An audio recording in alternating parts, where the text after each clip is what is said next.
ভদ্রলোক, সাদা পোশাকের পরা ভদ্রলোক। কি ব্যাপার, এতগুলো সাদা পোশাকের ভদ্রলোক উঠোনে দাঁড়িয়ে আছে। উৎসুক নয়নে তাকিয়ে আছে মায়া।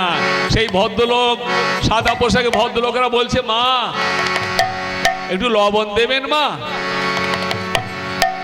এমন সুন্দর মা ডাক তো কেউ ডাকে না।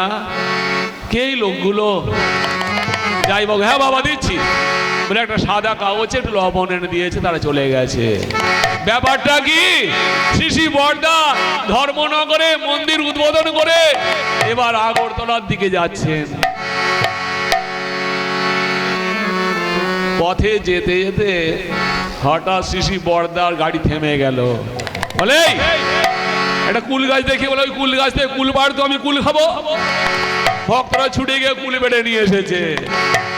শ্রী বর্দা হাত বাড়িয়ে দেখান, ওই বাড়িটা থেকে একটু লবণ চেয়ে নিয়ে আয়। তাই সেই ভক্তরা ছুটে এসেছে ওই বাড়িতে। মা একটু লবণ দেবেন মা? বলে হ্যাঁ বাবা দিচ্ছি। ওই সাদা কাগজে একটু লবণ দিয়েছে, তারা চলে গেছে। মায়া মা মনে মনে ভাবছে, এমন সুন্দর মা ডাক তো কেউ ডাকে না। কে লোকগুলো যাই বা হোক, তারা চলে গেছে। মায়া জল আনতে চলে গেছে। চান টান করে বা জল নিয়ে ফিরবে, দেখছে সেই সাদা পোশাকের ভদ্রলোকগুলো আবার এসে উঠোনে দাঁড়িয়েছে। কি ব্যাপার?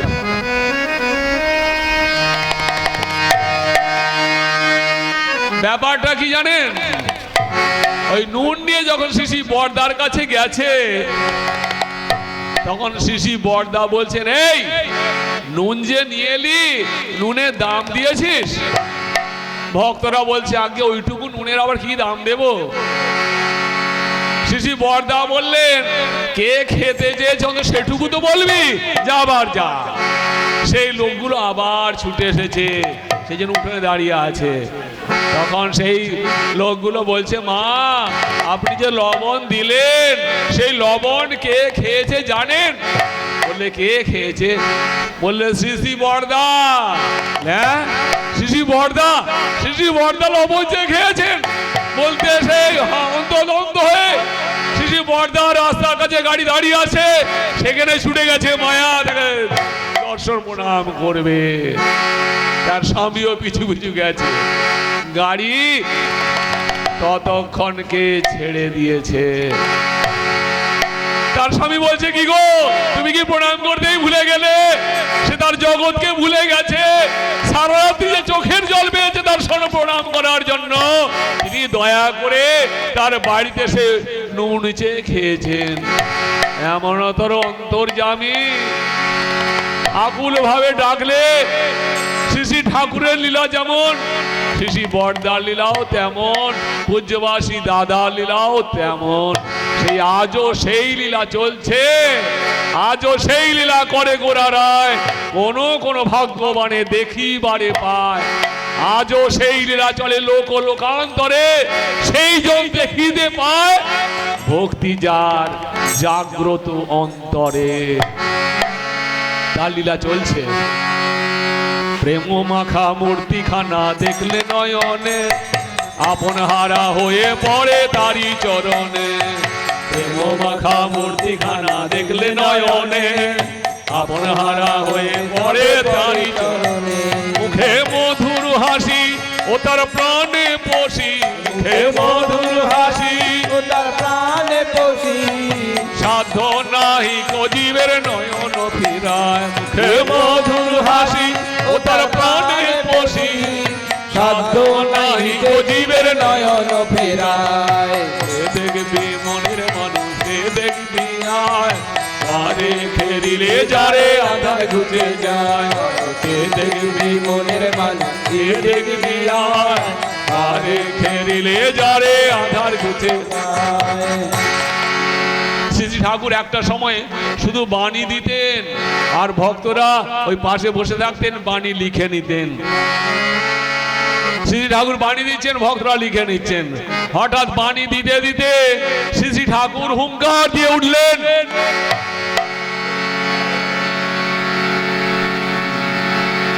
আবার প্রকৃতিস্থ হয়ে বাণী দেওয়া শুরু করলেন। বাণী দেওয়া শেষ হলো, ভক্তরা ঠাকুরকে জিজ্ঞাসা করছে, ঠাকুর বাণী দিতে দিতে হঠাৎ এইভাবে আপনি হুঙ্কার দিয়ে উঠলেন কেন ঠাকুর?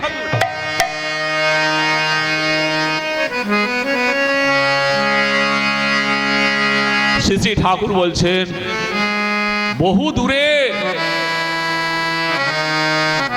একটি মা রাত্রিতে বাথরুম সারতে বেরিয়েছে। কয়েকজন দুর্বৃত্ত সেই মাটির উপর চড়া হয়েছে। সেই মাটি আত্মস্বরে চিৎকার করে উঠেছে, দয়াল বলে আমি থাকতে পারলাম না, ছুটে গিয়ে হুঙ্কার দিয়ে উঠলাম। সেই দুর্বৃত্তরা সেই মাটিকে ছেড়ে পালিয়ে গেল। ভেবে দেখুন তো ঠাকুর কোথায় বাণী দিচ্ছেন, দে ঘরে শত শত মাইল দূরে তার ভক্ত আর্তর ভাবে দয়াল বলে চিৎকার করে উঠেছে। ঠাকুর সেখানে গিয়ে আবির্ভূত হয়ে তাকে রক্ষা করলেন। এমনতর ঠাকুরের লীলা সর্বত্র ভাবে হয়ে চলেছে।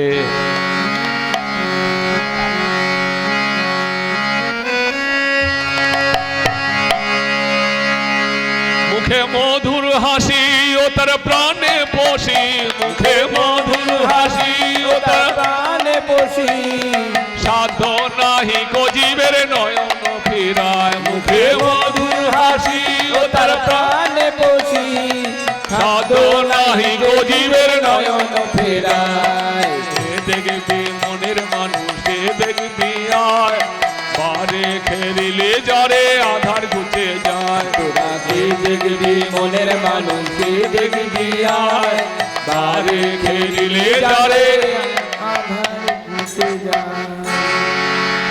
শ্রী শ্রী ঠাকুর আপনারা দেখেছেন, ঠাকুর দেহ ঘরে ঠাকুরের বিছানাখানা 12 ফুট বাই 12 ফুট ঠাকুরের বিছানা। শ্রী শ্রী ঠাকুর বসে আছেন বিছানায়, ইষ্ট প্রসঙ্গ আলোচনা হচ্ছে। হঠাৎ শ্রী শ্রী ঠাকুর দেখেছেন সেই কাঠের বিমগুলো আছে, এক দৃষ্টি তাকিয়ে রয়েছেন।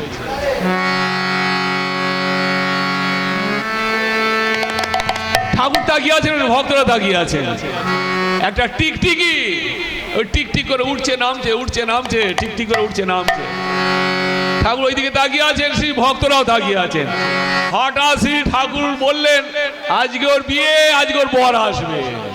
ভেবে দেখুন, এই কথাটা ঠাকুর বলে দিল, আজকে ওর বিয়ে, ওর আজকে বর আসবে। প্রসঙ্গ ওইখানে শেষ হয়ে গেল। আবার সে আগের প্রসঙ্গ, শ্রী ঠাকুর বাণী দিচ্ছেন, আলো পড়াশোনা হচ্ছে। বেশ কিছুক্ষণ পরে বম্বে থেকে কতগুলো গুরু ভাই ঠাকুর দর্শনে আসছে। মাথায় বোঝা বাঁধা টুকরি, ঠাকুর ভোগের জিনিসপত্র আছে। ঠাকুর দূর থেকে দেখতে পেয়েছেন, আরে কি মাল আনিস এদিকে নিয়ে আয়। ঠাকুরের কাছে বড় বড় টুকরি নিয়ে এলো, বলে এই খোল কি আছে দেখি। বলে ঠাকুর আমার দেশে এই আম এই সময় আপনার ভোগের জন্য নিয়ে এলাম, খুব ভালো কথা, খোল। ওই একটা টুকরি খুললো, তাতে আম ইত্যাদি আনারস আপেল হেন তেন আছে। বলে ওইটা খোল। ওই টুকরিটা খুলছে, খুলতে খুলতে হঠাৎ সে টুকরির ভেতর থেকে একটা টিকটিক টক করে লাভ মেরেছে। লাভ মেরে টিকটিক করতে করতে ওই খুঁটি বেয়ে উঠে গেছে। দেখুন সেই খুঁটি বেয়ে উঠে গেল। ঠাকুর আগে বলেছিলেন ওর বর আসছে, আজকে ওর বিয়ে। এই টুকরির ভেতর বোম্বে থেকে বর এলো, টুকরি থেকে লাভ মেরে টিকটিক করে উঠে তার বর বউ চলে গেল বাসর ঘরে। কত বড় অন্তর্যামী ভেবে দেখুন তো, শুধু মানুষের জন্য নয়, একটা টিকটিকির মনের ভাব তিনি বুঝতে পারেন। আজকে ওর বর আসছে, আজকে ওর বিয়ে। অন্তর্যামী শ্রী শ্রী ঠাকুর অন্তর্যামী শ্রী শ্রী বরদা, অন্তর্যামী আচার্যদের শ্রী দাদা, অন্তর্যামী পূজনীয় বাবাইদা। একবার ওই গোয়ালপাড়া মন্দিরে শ্রী শ্রী দাদা রাত্রি যাপন করেছিলেন, সঙ্গে পূজনীয় বড় বৌদিও ছিলেন। সকালবেলা গুয়াহাটি অভিমুখে যাত্রা করলেন। আগে পিছে গাড়ি, পূজ্যপাদ দাদার গাড়ি মাঝখানে, আগে পিছে গাড়ি ছুটছে গুয়াহাটির অভিমুখে। হঠাৎ পূজ্যপাদ দাদা বলছেন তুরায় গেলে হয়। গাড়ির মুখ ঘুরে গেল তুরার অভিমুখে। যেতে যেতে হঠাৎ পূজ্যপাদ দাদার গাড়িটা থেমে গেল। কি ব্যাপার? সঞ্জীব দা নামটা আপনারা অনেকেই জানেন, ভক্তরা দিয়ে ঘরে যান। সঞ্জীব দা গাড়ি থেকে নামলেন, নেমে বলছেন পূজ্যপাদ দাদার চা খেতে ইচ্ছা হয়েছে, চা খাবে। রাস্তার ধারে একটা চায়ের দোকান, গাঢ় মুসলমানের ছেলে, তার চায়ের দোকান। সঞ্জিদা ভক্তরা গিয়ে বলে ভাই ভালো করে কাপটা ধোও, ক্রেডি ধোও, ভালো করে চা বানাতে পারবে তো? বলে হ্যাঁ পারবো। কতগুলো গাঢ় ছেলেও কাজকর্ম করছে। চা করার জন্য চায়ের দোকানদার রেডি হয়ে গেছে, মুসলমানের ছেলে। পূজ্যবাসী দাদা ওই গাড়ি থেকে নেমেছেন, নেমে এদিক ওদিক তাকাচ্ছেন। হঠাৎ সেই চায়ের দোকানদার নজরে পড়ে গেছে। আরে এই যে অনুকূল ঠাকুর, ইনি কোথা থেকে এলেন? আমি যে গতকাল স্বপ্ন দেখেছি ইনি আমার হাতে চা খেতে চেয়েছেন, ইনি কোথা থেকে এখন এলেন? ভক্তরা বলছে আরে অনুকূল ঠাকুর নয়, অনুকূল ঠাকুর নয়, উনি ঠাকুরের নাতি। সেই চায়ের দোকানদার বলছে ওই ওই একই, আমার কাছে একই, আমি অনেক দেখেছি, আমাকে আর বলতে হবে ভালো করে চা বানিয়ে দিচ্ছি। আমি গত রাত স্বপ্ন দেখি উনি আমার চা খেতে চেয়েছেন। আমি মুসলমানের ছেলে তো স্বপ্নে দেখেছি বটে, কিন্তু মনে মনে ভাবছি উনি আমার হাতে চা খাবেন কেন? আমি যে মুসলমানের ছেলে। অন্তর্যামী কাকে বলে ভেবে দেখুন। পূজ্যবাসী দাদা কোথায় গোয়ালপাড়া থেকে গুয়াহাটি আসবেন, হঠাৎ তুরায় গেলে হয়। কোথায় সে মুসলমানের ছেলে আকুল ভাবে তার মনের বাসনা পূরণ করার জন্য তার গাড়ি এসে থামলো তার দোকানের সামনে। অন্তর্যামী কাকে বলে ভেবে দেখুন। শ্রী ঠাকুর অন্তর্যামী, শ্রী বরদা অন্তর্যামী, পূজ্যবাসী দাদা অন্তর্যামী, পূজনীয় বাবাই অন্তর্যামী। আর এমন সুপার গাইড আমরা আমাদের জীবনে পেয়েছি। আমাদের জীবন বড় ধন্য। আজকে আমরা ছুটে যাই দেওঘরে, যে কোনো সমস্যা হলে তার কাছে গিয়ে নিবেদন করি, সমস্যার সমাধান পাই। আজকের দিনে ভেবে দেখুন তো, খুব ধুমধাম করে কালী ঠাকুরের পূজা করি। কালী ঠাকুর কোনো কথা বলেন? বলেন না। খুব ধুমধাম করে দুর্গা ঠাকুরের পূজা করি। দুর্গা ঠাকুর কোনো কথা বলেন? না, বলেন না। লক্ষ্মী ঠাকুর, সরস্বতী ঠাকুর, মা সন্তোষী ঠাকুর, কত ঠাকুরের পূজা করি, কোন ঠাকুর কোনো কথা বলেন না।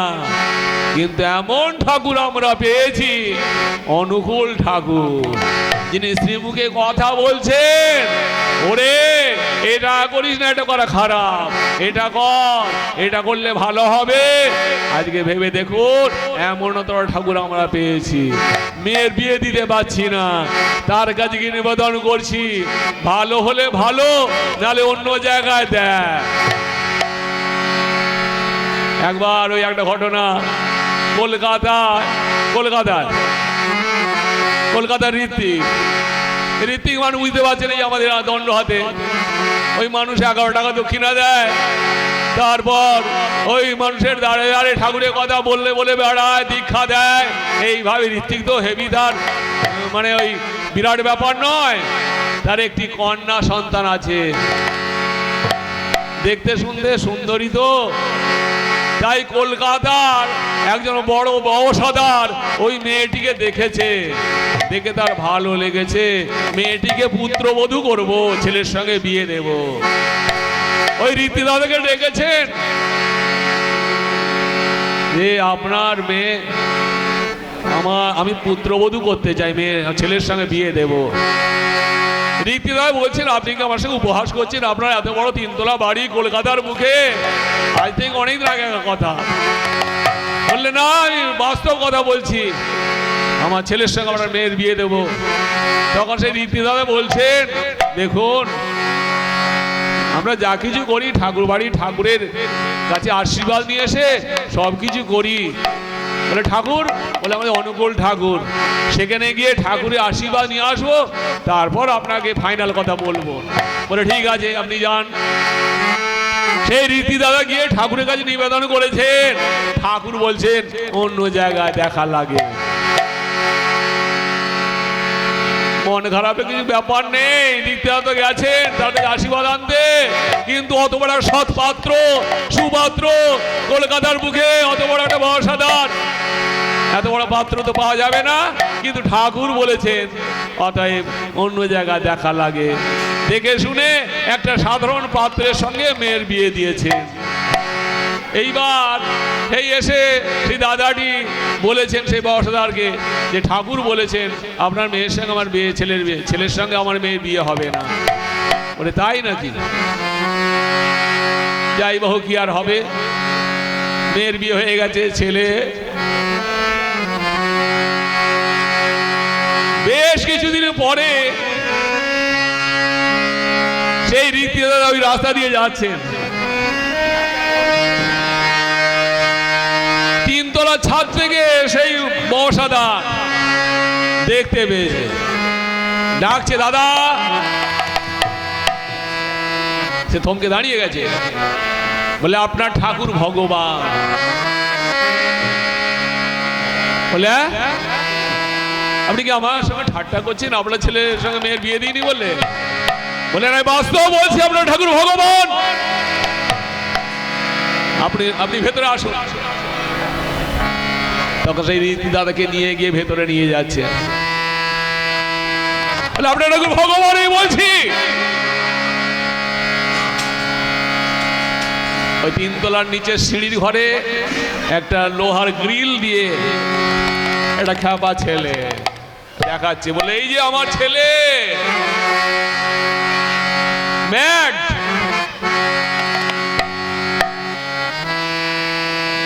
মাথা খারাপ হয়ে গেছে। আমার ছেলের সঙ্গে যদি আপনার মেয়ের বিয়ে হতো, আপনার মেয়ের জীবনটা নষ্ট হয়ে যেত। তাই বলছি আপনার ঠাকুর ভগবান।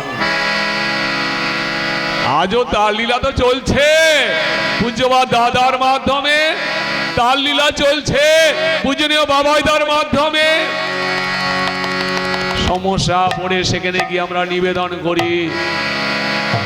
ছেলে পাশ করেছে, এবার কি করবে নিজে ঠিক করতে পারছি না, তার কাছে নিবেদন করছি। স্ত্রীর কঠিন ব্যাধি হয়েছে, কোনো ডাক্তার ভালো করতে পারছে না, তার কাছে নিবেদন করছি।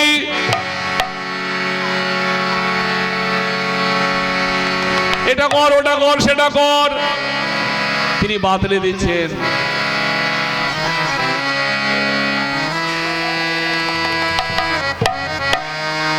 আমার একটি ছেলে একটি মেয়ে,